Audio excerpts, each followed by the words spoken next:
أعوذ بالله من الشيطان الرجيم. بسم الله الرحمن الرحيم. يا أيها المزمل قم الليل إلا قليلا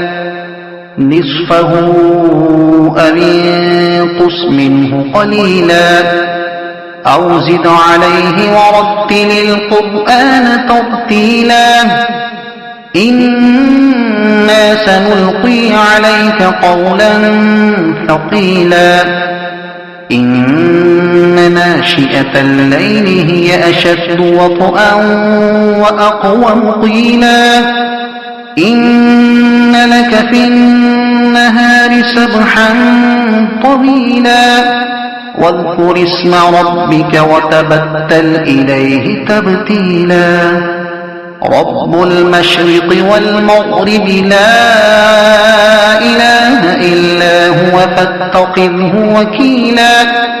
واصبر على ما يقولون واهجرهم هجرا جميلا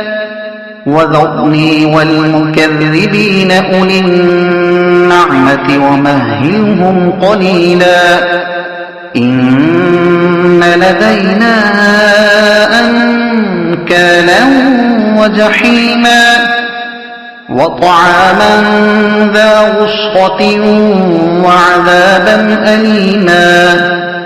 يوم ترجف الأرض والجبال وكانت الجبال كثيبا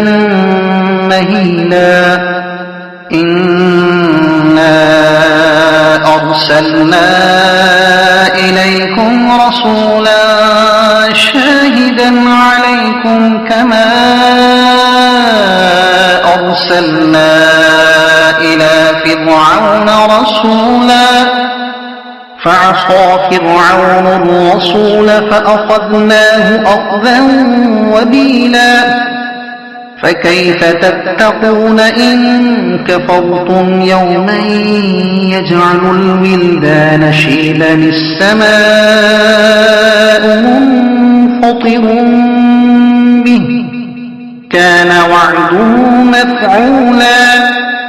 إن هذه تذكرة فمن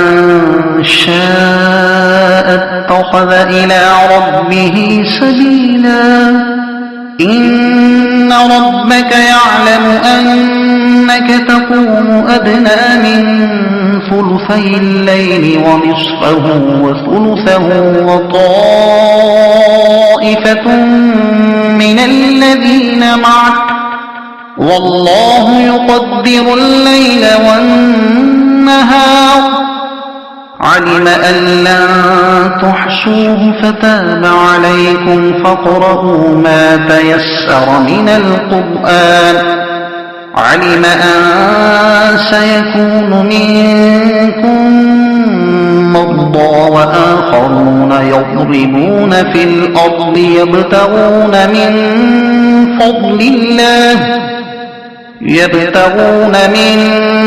فضل الله وآخرون يقاتلون في سبيل الله فاقرؤوا ما تيسر منه وأقيموا الصلاة وآتوا الزكاة وأقرضوا الله قرضا حسنا وما تقدموا لأنفسكم من خير تجدوه عند الله هو خيرا وأعظم أجرا واستغفروا الله